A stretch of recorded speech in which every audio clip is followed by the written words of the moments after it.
তো হবেই।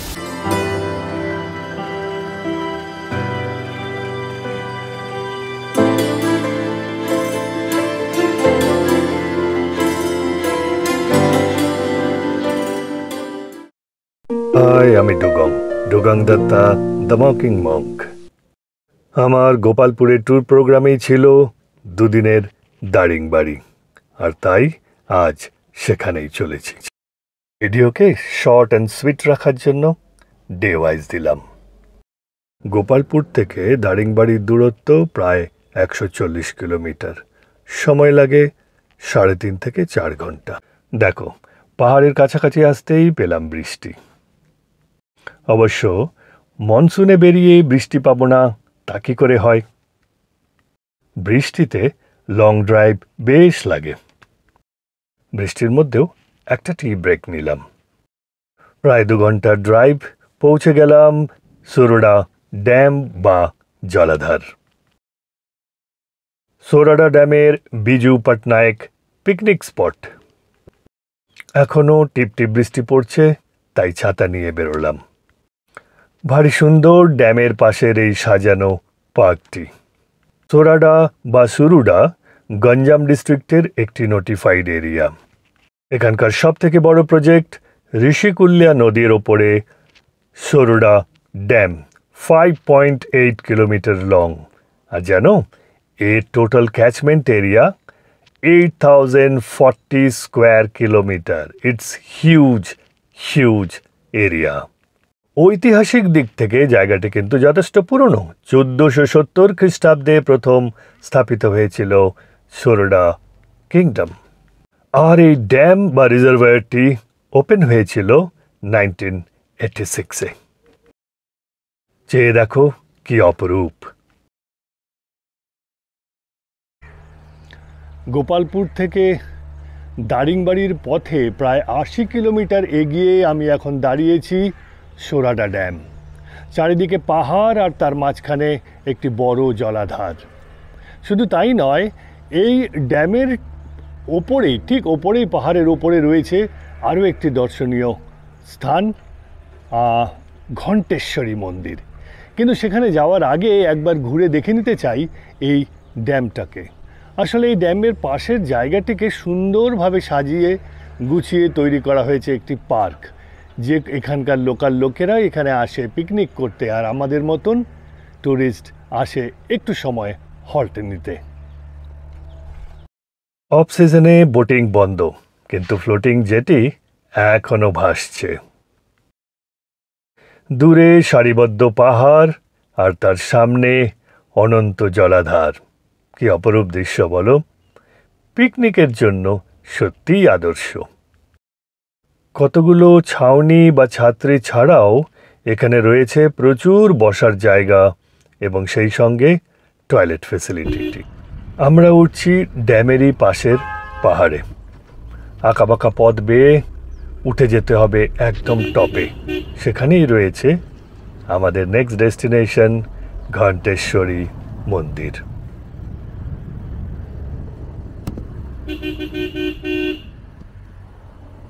পার্কিংয়ের পাশে পেলাম এই স্ট্যাচুটি। কেন রাখা আছে জানি না, হয়তো এটাই ওড়িশা ট্যুরিজমের সিম্বল। মন্দিরের পথ ওপরে একটা কি সামার কোর্সের কথা বলা হয়েছে। দেখতে হবে কি ব্যাপার, কি কোর্স চলছে এখানে।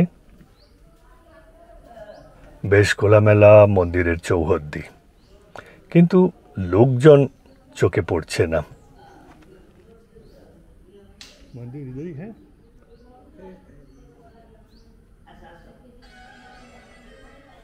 আমাদেরকে আসতে দেখে পুরোহিত তাড়াতাড়ি দরজা খুলে এগিয়ে এলো।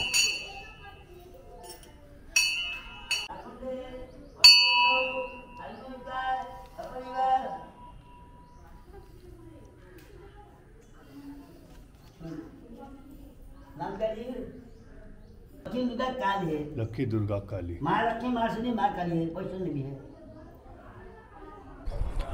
মা ঘণ্টেশ্বরী আসলে ত্রিমূর্তি, মা লক্ষ্মী, কালী ও দুর্গা। খুব কম এমন মন্দির দেখা যায় যেখানে একসাথে তিনজনকে একই বেদিতে রেখে পুজো করা হয়। খুব যত্ন সহকারে পুজো করলেন এখানকার পুরোহিত। এমনিতে খুব একটা ভিড় নেই, যেমন এটা যেহেতু বৃষ্টির সময় মনসুন, এমনিতে ট্যুরিস্ট নেই লোকাল ট্যুরিস্টও। মন্দিরের সামনেই একটি শঙ্খের আকারে টবে রয়েছে তুলসী। ঘণ্টেশ্বরী মন্দিরের ঠিক সামনেই পাহাড়ের উঁচুতে, সত্যি বলতে সবথেকে উঁচু জায়গায় তৈরি হচ্ছে একটি শিব মন্দির। খুব সুন্দর শিব মন্দির, যদিও এখনও কাজকর্ম চলছে, শেষ হয়নি। এখানে একটা সামনে সুন্দর 360 ভিউ পয়েন্টও রয়েছে, যেখান থেকে পুরো সরোডা ড্যাম এবং পাশের গ্রাম, মন্দির সবটা দেখা যায়। ঘণ্টেশ্বরী মন্দিরের 360 ডিগ্রি ওয়াচ টাওয়ার থেকে ঠিক এমনটাই দেখায় নিচে। সামনের বিল্ডিংটি মন্দিরেরই অনুষ্ঠান গৃহ। এখানেই চলছে সামার ক্যাম্প। কিসের ক্যাম্প একবার দেখার খুব ইচ্ছে হলো। অসাধারণ summer camp for the youth on Indian culture and spirituality.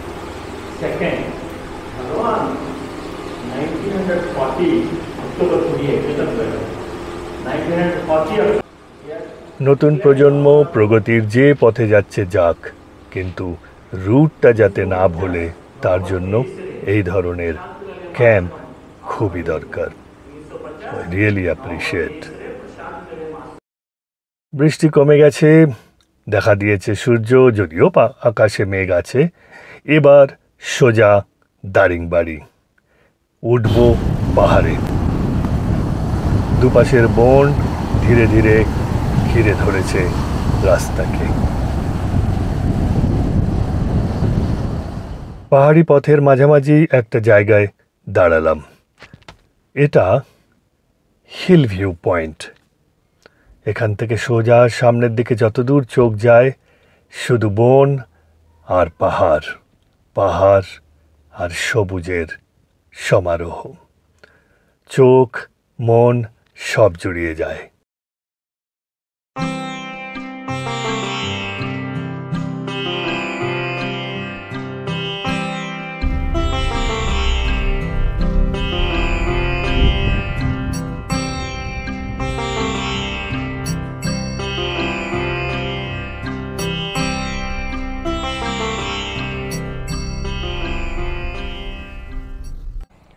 সরোডা থেকে এবার উঠছি পাহাড়ে।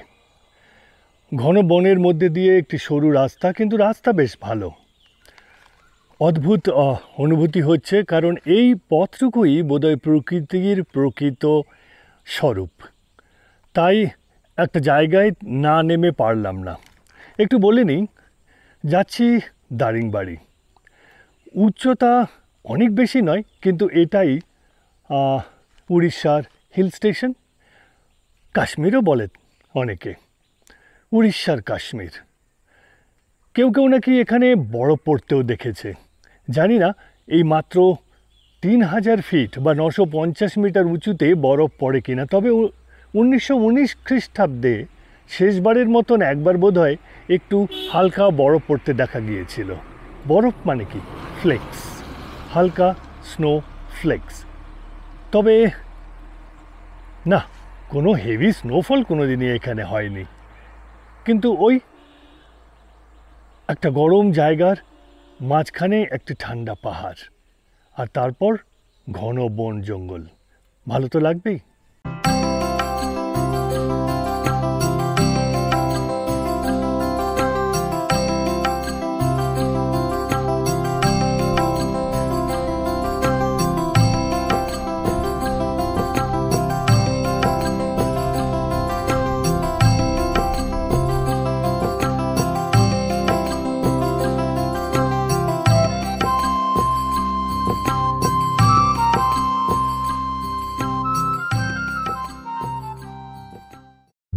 উঠে এসেছি দারিংবাড়ি টাউনে।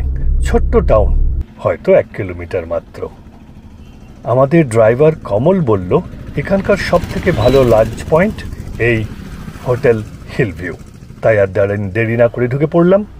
অর্ডার করলাম ভেজ থালি, ৮০ বা ৯০ টাকা। কি দিয়েছে দেখো। ভেজ থালিতে রয়েছে ডাল, আলু ভর্তা, আলু পটলের মাখো মাখো, ধোকা, মাশরুম আর আর দই বেগুন। এখানকার সব হোটেলেই কিন্তু পেয়েছি দই বেগুন।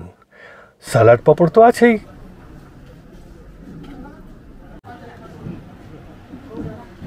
না, উড়িষ্যায় খাবারে কোনো কমপ্লেন পাইনি। লাঞ্চের পরেই বেরিয়ে পড়লাম সাইট সিইংয়ে। ডান দিকে 4টে ট্যুরিস্ট স্পট, বাঁ দিকে 3টে এবং সোজা সোজা গেলে সানসেট পয়েন্ট। আমরা এখন যাব বাঁ দিকে, ডান দিকে আগামীকাল যাব ফেরার আগে। চলো কি কি দেখতে চলেছি আমরা এই পথে। পথে যেতে পেলাম পাইন ফরেস্ট। রাস্তার দুপাশে সুন্দর পাইন ফরেস্ট এবং এই ফরেস্ট প্রায় 1 কিলোমিটার আমাদের সাথে চলল। একটা ভিউ পয়েন্টে দাঁড়ালাম। এখান থেকেও দেখা যায় সামনের সুন্দর পাহাড় এবং ভ্যালি।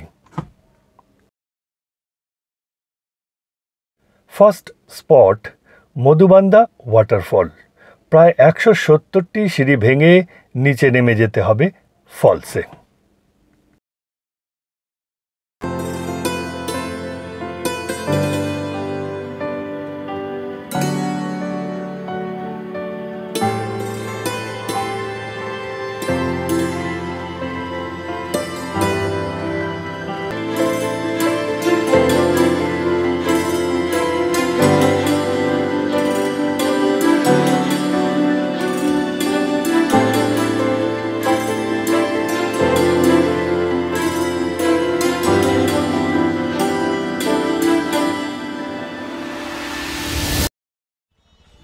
এবার এলাম দারিংবাড়ি কফি প্ল্যান্টেশনে। শুধু কফি নয়, এখানে রয়েছে বিভিন্ন রকমের স্পাইস গার্ডেনও ইন্টারক্রপ হিসেবে। সন্ধেবেলায় বেশ লাগছে হাঁটতে। এই দেখো কফি অ্যারাবিকা। হ্যাঁ, আমাদের দেশে 2 রকমের কফি পাওয়া যায়, অ্যারাবিকা এবং রোবস্টা। এখানে চাষ হয় শুধু অ্যারাবিকা। এই যে দেখছো কফি সিডস, এগুলো এখনো কাঁচা, পাকেনি।